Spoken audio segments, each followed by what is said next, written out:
Oh yeah. Oh yeah, it's gone. It is literally, it's bleeding out on the ground. I'm just kidding, it's already dead.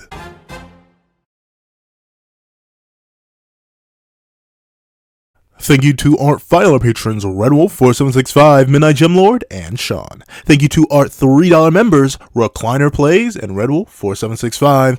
And a very big thank you to our $25 patron, Alex Ice Rose. Now, we're having this discussion on the death of Nagi Sashiro's ego.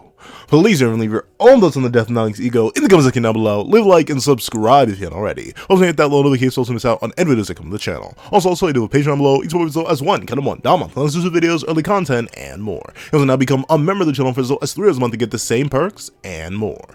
Now, let's hop into the discussion. What's up guys, all Punter, and here we are to talk about Nagi Sashiro and his ego dying, for lack of a better term. And how this is going to have massive ramifications on his character and his viability, considering how Blue Lock functions as a narrative. So, the main thing, the death of Nagi's ego, the question of the video. Do I believe it has died? Yes, it has. Like, you see the panel. The panel's in the thumbnail. You're probably looking at the panel right now. Smell the panel, taste the panel, believe the panel. That skeleton fading away after the greatest goal.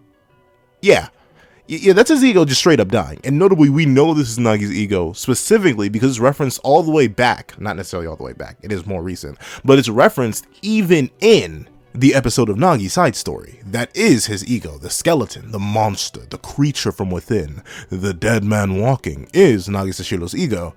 And after scoring that goal, it just, boop, died. Because that ego, wow, for a while, was seemingly based on this strange goal of independence and keeping a promise. Unfortunately, the ego ended up shifting towards Isagi, and defeating Isagi, and being better than Isagi. And after achieving that goal, one time, instead of evolving maybe backwards towards the original goal of keeping the promise with Ryo, and or forwards into truly becoming the greatest player in the world and maintaining that spot, the ego disintegrates. It dies. Almost as if the parasite of Isagi that latched onto the ego, when it died after the completion of the goal, it took the ego with it. And this is unfortunate. But why did it happen? How did this ego die, and what caused it to die? And what would have happened if it maybe was not allowed to walk the path of death? I believe it's Ryo and his reluctance to be a character, and I also believe it's Nagi and his own laziness, and this is really, really bad for both of them. But we'll talk about Nagi and Ryo's dynamics separately within its own video, because I think it's super duper unhealthy. But regardless about that, we need to talk about the thing that led to the death of the ego, which was Nagi scoring that super goal, the unreplicable goal, the goal that has no formula behind it, and the combination that had already been proven to not be perfect, proven to once again not be perfect. So the thing is, right, Nagi and Ryo were very specifically characters who very early on in the narrative, I'm talking like pre the 50 chapter mark early on in the narrative, sort of realized that what they were doing, which was essentially backpacking and slopping each other off, just was not working. It was not working at all. They were doing very good. They were kicking it. They were doing it well. They were having a good time. But then Team Z, while they were down a player, came out the clutch and beat them. And this did wonders for Nagi, because it awoke something within him, that curiosity. It gave birth to the evolution of his ego. It opened his eyes to the beauty of soccer and realizing what he could actually do with it. And this led to what many would consider the most important part of both of these characters' arcs, the abandonment of Ryo at the start of the second selection for Isagi to be latched onto by Nagi. And the whole idea of defeating Isagi as a major part of Nagi's ego is born here, born at the loss to Isagi, where he failed. Nagi himself very specifically failed to hold Isagi down and prevent him from scoring that game-winning goal. That is what gave birth to the new Nagi, the Nagi that was willing to leave Ryo behind. And at the time, and to this day, I know it's a very controversial decision for some some Nagi shippers out there. But regardless of that, this was good for Nagi's character, as it revealed the fundamental flaws, the cracks within Nagi. He realized that he just couldn't fight on his own. And without Ryo backing him, he wasn't half the player he was, and he realized that he needed to get better in order to defeat Isagi and to succeed within Blue Lock. And that led to his development of both the black hole trap and the trap that breathes life. He developed, he grew, he became more powerful, truly embodying the idea of a genius that was once supported solely by Ryo. This hunt, this need, this desire for originality and solo development and independence made Nagi a stronger person.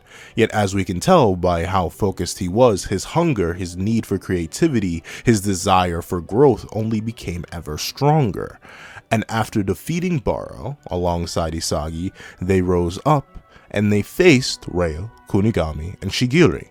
And once again, the mangaka proceeds to double down on the ideas and ideologies set up earlier on at the end of first selection, at the start of second selection, that Nagi understands that he and Ryo need to be separate. They need to grow independently. They need to become more powerful on their own. And thusly, when Ryo asks Nagi, why didn't you choose me? If you really cared, you would have chose me. Instead of doing what he would do later in the narrative and breaking or regressing, or realistically doing the inverse. That's actually kind of crazy to think about. He does the inverse. He flips the scenario on Ryo by the time of the Neo Egotist League, but he very specifically finds Ryo annoying and foolish, and he doesn't understand. He considers Ryo a pain for trying to revert back to something that was proven to not work, something that was so weak that it could lose to a 10-man team, breaking their spotless win record. So thusly, Nagi, focused on that path of development, focused on that path of individual strength, grew ever more and walked forward. Unfortunately, we do not get to see the results of Nagi's growth post the game against Rin, the Rin rematch. Nagi does perform more individuality there and shows his own growth once again in the way where he breaks through reality, or the reality that Rin and Isagi were setting up, to become an unpredictable piece. And once again, Nagi is just generally building this story of development, the story of understanding that he needs to become better on his own and not necessarily give into the ideas that were previously set upon him as just realistically a scoring puppet. All Ryo would do is put Nagi in scenarios where he could do well. Nagi realized that yes, actually, instead of being put in those scenarios, I need to do better. I need to be myself.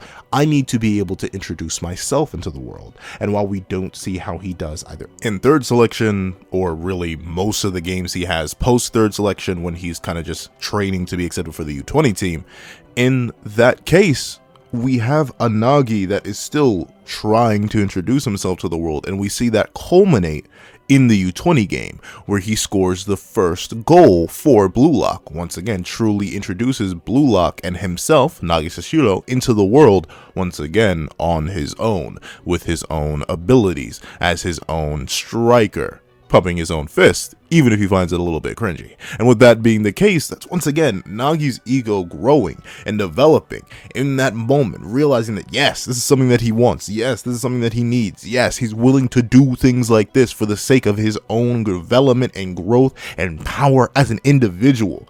We were cooking with Nagi. Nagi was cooking with gas, in fact, and it seemed like just a little bit that we were going to keep cooking with gas. Admittedly, after his first goal, and like after connecting with Ryo a little bit later in the game, Nagi doesn't necessarily do much during the U20 other than get juked on by Sei. Like, it just be like that when ability does sometimes, but a majority of the Blue Lock team got juked on by Sei, and heck, some of the U20 team got juked on by Sei. So that's not necessarily Nagi's fault, but we saw what I thought was going to be a further development of his ego when we get to the Neo Egotist League. We see they ended up picking England because, like, oh wow, perfect, I can trap there. That's all he thought about. And admittedly, once again, a little bit reductionist, but hey, he was still growing on his own. And we even see towards the start of the Mankind game that Nagi was made to evolve for himself. As Chris, Agi, and many other characters have noted, yeah, Nagi's kind of a baby. Like, literal baby. Like, Rayo is also pretty much a baby in terms of soccer, but Rayo actually went and studied the game. Rayo actually went and picked up some skills. Rayo actually went and, like, learned the rules and stuff like that. Nagi was just dragged into the field one day, thrown in a uniform, and then bada bing, bada boom, he let his natural talent do the rest. Without any of that game IQ, without any of that ability to be unique and crafty on his own, without necessarily being in an environment that would allow him to learn, then he was never going to. And this was what I thought was going to be the next step for Nagi's ego. Because, okay, sure, you don't know anything just yet, but if you have teachers who can teach you something like the mad doctor, the mad footballer, as they call him, even Kaiser calls Agi that, despite Agi legitimately just being a random. He's not even a new Gen World 11, but Agi, the entire random, is known as the mad footballer. It's a Kaiser of all people, and top that off with the second best striker in the world, making Nagi and the entire team his little pet project. I was thinking that, oh, okay, we're gonna see Nagi get some creativity, as multiple people point out to him. Oh, Nagi, okay, I see you. You're doing the hard part yourself now, huh? And Nagi he was cooking, he was doing it. And sure, he got shut down. He was losing. Because obviously his plays were not necessarily the best because he had just started making them. And admittedly, it still is hilarious how Kaiser came out of nowhere and shut one of them bad boys down and was like, come on now, stop babysitting on the field, go somewhere else with this, I'm sick and tired of y'all. Like, admittedly, it was hilarious, but with that being the case, I thought that Nagi was going to go the same way he did in the past when he lost. I thought he was going to double down on his development, aka being like, all right, fine, my base level creativity isn't creative enough. Fine, I'll just get more creative. I'll do more insane things. I will adapt my previous parts of my development, such as the black hole trap, the insane development, my insane physical abilities. I will use those in more creative ways to facilitate more creative plays with all these different people that I have. That could have included Rayo, but obviously the main ones would be Agi. Heck, throw Chigiri in there. Throw the rest of the non-important characters from Manshine on there. Have Nagi get super duper creative. Have him start, heck, you could even start him off with just stealing plays that he's seen from other people. You can do that. But instead, we led to the death of the ego when he just gave up. And admittedly, is it entirely out of character for Nagi to just be like, whatever, I'm sick and tired of this, I'm done. Rayo, do this for me because I'm bored. Whatever, do this. Not entirely. Like, it's the reason you can even go back when it happened in my live reaction and see like, I'm very mixed on the concept because I don't like it. Obviously, I'm making a whole video about why I'm not sure what the I'm not sure what the mangaka is cooking with Nagi right now. But very specifically, I just couldn't necessarily deny it because it's not too out of character. Once again, it's not like Nagi has been the most active of people, but it seems like the world of Blue Lock, the world of soccer, the world of curiosity was changing Nagi. Like, he wanted to grow. Even when Rayo pointed out before they officially went to England, oh, Nagi, you and me are going to be in the same spot. He looks Rayo dead in the face and asks, okay, and what is that supposed to matter? Like, we're still going to keep growing independently. You're just going to be right next to me as I become the greatest in the world. Like, legitimately, that was the kind of mentality I thought Nagi was on. But then he kind of just gave up and went back to Rayo. And admittedly, this isn't like absolutely insane. There are moments where we have anti-character development for having a character realize that what they did was not right. Like, legitimately taking the easy path, which is essentially what it was, instead of Nagi working just a little bit harder, getting just a teeny tiny bit more creative, he just decided to go the easy route with it and decided that, hey, you know, fine, I'll just go back to being lazy. By doing that, I thought the path we were going to take is that it just wasn't going to work because, well, obviously not. Sure, Rayo is a good playmaker. Rayo has evolved, and so has Nagi in certain ways, but like, yeah, they're still the same people doing the same thing that had already been proven not to work against a very particular person that Nagi was attempting to beat in the first place. The same parasite that latched on to Nagi's ego had already defeated this combo. Rather swimmingly, I might add, to the point where Nagi straight up abandoned this combo because he himself admitted that it wasn't good enough. But he decides that now it's going to be good enough because being creative is too hard. I don't know. I have very mixed thoughts about that. And then I thought, okay, fine, I can have mixed thoughts about this, but hypothetically, the mangaka just won't let Nagi cook. Like, it's entirely possible that this just fails, because honestly it should have, at least in my opinion, based on the narrative that was being spun, the story that was being weaved about Nagi and Reo and the development for upwards of 100 chapters, a little more than that realistically, about how these two need to grow independently and at best, realistically at best, work parallel to each other and not intertwine. It gets completely like annihilated and shot in the foot with the idea that Nagi gets what many people have described as the best goal in history.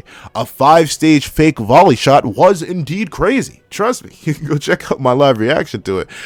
I keep plugging live reactions, but this is the only good thing about having like reviews and me actively like reviewing stuff out there. You can go check. I was hyped. It was cool to see, but the reason why it happened is what confused me. The fact that the mangaka actually let a combination that was known to be unhealthy and weaken both of the characters succeed at all was just confusing to me. And don't get me wrong, we see that despite this goal that quote-unquote beat Isagi and made Nagi the best player in the world, had massive negative side effects. Like, legitimately, one, we literally see bang, his ego gone within the very next chapter. That bad boy died. And we immediately see that Isagi, after reading it, like being like, oh, okay. Oh, so y'all like that, I bet. And they proceed to do nothing the entire rest of the game. Nagi got one goal. The Reo Nagi combination succeeded one time. And then bada bing, bada boom, it was shut down. So, like, I see, kind of, like, obviously the mangaka is implying that this isn't a good thing, right? Like, you don't go out of your way to show Nagi's ego dying. You don't go out of your way to have ego be like, yeah, that goal, it was like neat and all, but it was really stupid and dumb, and like, honestly, may have just done more damage to him than ever before. You don't have Nagi literally realizing and talking about it later how, yeah, you know, I just don't necessarily really care about this too much anymore. I already got my goal, I defeat. He's like, legitimately, all of this seems to be super duper negative. But then the question is, if Nagi's ego has died, if due to the fact that his ego shifted from being the best and keeping his promise with Reo to just beating Isagi, now that that's complete, his goal, his ego, his dream is shut down, even though he, as he himself admits, lost to Isagi, what's next for Nagi? Like, are we just done with the character at this point? Because legitimately, at this point, looking at it, if they can get Shido under control, I see no reason why Nagi needs to play at all in the U20 arc. He provides nothing. Like, legitimately, he provides, like, hypothetically, you would legitimately get more out of Reo playing than you would get Nagi. Because Isagi is a much better striker than he was before. He has more speed and ambidextrous shot, which is way better than anything Nagi can provide once he has Metavision stacked on top of that, which Isagi will always have. Then you have Rin, who's always better than Nagi. There's just no debate about that. Then you have Shido, who's just always been better than Nagi. There's no debate about that. Those are 3 strikers right there. Heck, you can even argue Baro is a better striker than Nagi at this point, because at least his ego ain't dead. At least he ain't out here believing in false dreams. Like, legitimately, at least bro is still a fundamental striker with an actual dream and ego to push him forward. Like, I don't know. I'm not exactly seeing where Nagi's place is. Like, why would you have him as a midfielder? Especially if you're going to have, like, hypothetically, I've seen a whole ton of discussion about people building teams that say could hypothetically come back and actually be a midfielder, especially to, like, wrangle in Shido a bit and have him as a true striker on the U20 team. So you don't need Nagi for that. You have Karasu, who's going to be a way better midfielder than Nagi, as we saw in the U20 game, so you don't need him. Heck, on the defensive line, you don't need Nagi at all. What is he going to do? You already have a solid defensive line in Aiku, Ryu, and Nico. That's it. You're good right then and there. You don't necessarily need anything extra. Like, what does Nagi bring to the table now? And then, of course, you have the left wing and the right wing being Bachira and not Kunigami. It's like Kunigami. Bachira and Shigiri. Like, legitimately, like, what does Nagi bring to the table now? What are we doing with them? And the thing is, the reason I'm even questioning this so heavily is because Nagi is such a fan favorite character. You don't make an entire side manga, even if it's monthly, you don't make an entire side manga based around a character who now in the narrative is arguably fundamentally useless. Like, you just don't, I don't know. I don't think you do that. What are you doing next with him? Like, hypothetically, I would say you could revive him, but you'd have to kind of do it off screen or like in the background of some games in the future, because once again, we got to remember the kind of perspective that Blue Lock is told from. For the most part, with very rare exception, we see everything from Isagi's perspective, as it is fundamentally and archetypally his story. So where are we going to see Nagi get this ego revival from? Is he just going to lose the rest of the games? Is him and Manchester? But then again, how many games are left for them specifically? There are 3 other teams they have to play, right? What? They need to play Ubers. They need to play PXG. And they need to play Barca, I guess. That's it. They have 3 more teams. But even with that being the case, we ain't seeing those games. We are definitely not seeing those games. I guess, at best, we're getting a panel from them. That's it. That's all we're getting from that. We're going to see a panel of those games. And then from that point on, what is being brought to the table? What are we cooking? Because I can't smell it. Like, whatever The Rock is cooking, I don't get it. Whatever the mangaka is cooking, I don't necessarily see it for Nagi. Because, like, I don't know. Why would you actively regress his character? Like, at this stage, like, I get doing this maybe at, like, end of 2nd selection. Maybe sometime in 3rd selection. Heck, let's go back in time. Even do it during the U20 game. But, like, I don't get why you're doing it now. Unless you're just attempting to remove Nagi. And, like, who knows? I am extremely short-sighted. I've been wrong about many a thing before. So maybe I'm just missing the point. And maybe you guys know. Like, but, like, answer me this. What is the point of killing Nagi's ego before the U20 arc even really starts? I don't mean like the U20 game. I mean like legitimately the U20 World Cup arc, where we're probably going to play at least, I'm not sure how many games is in the U20 World Cup, but at least 5. Are we just going to like cycle Nagi in and I don't know. It feels so strange. And like hypothetically, right? Nah, because his ego died. That's my one thing. It's that his ego died. It didn't fade away. It didn't warp. It didn't transform. Like, it died and didn't get rezzed in the match. Like, we've seen egos die before. We've seen egos straight, bleh, like, on the field. We've seen Bachira hypothetically kill his, but he revives it later. We see Isagi nearly break, but then he revives. He rezzes mid-game. We've seen characters, heck, even characters like, but then again, Nagi's ego survived. Like, it didn't shatter when he lost to Isagi. That's the thing. It didn't shatter. It didn't die. It didn't perish. It didn't go up state to the happy farm where all dead egos live. No, it straight up perished before our very eyes. And then Nagi reaffirmed that it perished later when Ray was trying to push all this greatest in the world expectations on him. Or number 1 in Blue Lock expectations on him. Nagi doesn't care. He lost the curiosity, and I'm not sure what we're going to do with the character from this point on, because I thought his whole journey in development was one of loving soccer, or learning to love it, learning to get enraptured by that curiosity, that need, that desire. But when you have Nagi having his ego die, you have Rayo helping Nagi's ego die by pushing away other people who are attempting to help Nagi. Characters like Agi, you know, his mentor. Characters like Chris, his other mentor. People who built the entire team around Nagi and trying to get him to be a better player, being like, okay, dude, I mean, if you don't want to try, I don't care anymore, and I'm just not gonna help you. I'll move my attention elsewhere. That's crazy. Like what are we doing now? Are we just shutting him down, removing him, like just straight up executing him from the narrative at this point? But we can't do that. That's the thing. It's such a weird thing. It's such a weird place to be put in because we can't do that. I think we're like legally obligated to not do that. I've seen so many people, whether it be friends who watch the anime, other people I know who read the manga, or just the general fandom consensus. Nagi is like typically in everybody's top 5. If not, he's a lot of people's favorite character. Like, I've seen it. I've seen y'all on the internet. Y'all love Nagi. And I used to love Nagi too. Like, once again, I've said it a couple times in the live reactions, which you can check out. They are linked. But regardless, I've said it a couple times in live reactions. But before his ego death and before him, you know, like regressing massively as a character for some reason, he was probably my favorite character in the entire series, which is crazy to say because they're like way better characters writing wise than Nagi. But like just because of how swagalicious he was, and he had a really cool design, and I really like the trapping stuff, he was just probably my top 1. But now with this like hard character regression, like this is not. Once again, this is regressing all the way back to first selection. Do you know how many arcs there have been since first selection? We had first, second, third, U20.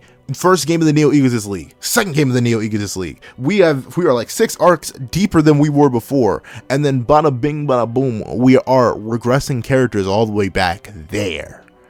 And it's not, and the thing is, it's not like anyone else has done this other than Nagi and Reo. These are the only characters who have actively regressed. You could argue Kunigami has, but Kunigami has had development. It's just that his development is on a more darker level, but it's still development. This is literally anti-development. This is straight up taking a character who was 5 letters down the alphabet and putting them back to A. You just undid all their character development for seemingly no reason. Like, I don't know why. You could still have had, like, hypothetically, there's still a reason why I could see doing this. Because you have to have BM win the game. And, like, obviously, if Nagi were to suddenly get more creative on the spot, then that'd be troublesome. But you can still have Isagi shut Nagi down. You can still have all that be the case. You can still have Nagi being challenged by Isagi and be like, okay, fine, I'll just get better. I'll just keep growing. Now that I've got it, now that I've gotten this taste of creativity, now that I've gotten a whiff of it up against my rival, yeah, I'll just get stronger. I'll just come back better. I'll just be Timothy Herner later down the line. You wait, Isagi. My ego's growing. I'm going to keep cooking. Like what happened with Bachira in the Neo Ecosys League. Yeah, he lost the game, but he was still like, I bet, Isagi, I see you kind of him, but you still got a lot growing to do like I got a lot growing to do. Let's keep cooking. Isagi and Kunigami. What did Kunigami do after being fed by Isagi? He's like, all right, fine. Sure. I'll even help you out a little bit. I'll teach you a little something. And I'll even take care of you a little bit, but still, we rivals. I'm going to take this seriously. Even Yuki Maya, who admittedly has been a character that has fallen out of favor for me super duper quickly, super duper hard. Even he did not actively regress his character. He's just working on it. He developing it. He grown just a little bit. Nagi and Reo, specifically Nagi in this case, I feel like Nagi's the main perpetrator of this because he initiated, he gave Reo, he hooked Reo up with the stuff that allowed him to regress his character. It was Nagi who regressed first. It seems just nonsensical to be doing. I feel like it's weird saying late into the narrative because who knows? I'm not exactly sure how long Blue Lock will be. It has the potential to go on for like 500 chapters. Like if we go from the U20 arc and then we go into like real player arc, like we literally have Isagi fighting up against Noel Noah himself, like on the pro level, then maybe we could go on for forever. But specifically, this way into the narrative, like I'd say the U20 arc is probably the end of like the first half of Blue Lock or the first third of Blue Lock. This late into the narrative, regressing our characters this far back and killing egos straight up, not like executing egos this late into the game, it just doesn't seem right. It doesn't seem like we're cooking anything worth eating, I suppose. Like I just don't know. I don't know what's next for Nagi, and not in the good way. Like I don't know. We could just have it get revived off screen and then Nagi's coming back and he's like kicked Reo to the curb again. That's entirely fine. But in that case, I wonder why we did it in the first place. However, that's what I think. I believe the death of Nagi's ego has kind of killed any development for his character in the future that isn't repetitive and redundant at this point. But those are my thoughts. Please leave your thoughts on Nagi in the comment section down below. Thank you so much for watching. Remember to like, share, comment, and subscribe. Make sure the notifications so you miss out on any videos that come to the channel. Also, I do a Patreon below. It's always as low as $1 a month. Exclusive videos, early content, and more. It will now become a Maryland channel for as low as $3 a month to get the same perks and more. Now, thank you so much for watching once again, and I hope you guys have a wonderful day. This is Nagi the Pencil, writing off.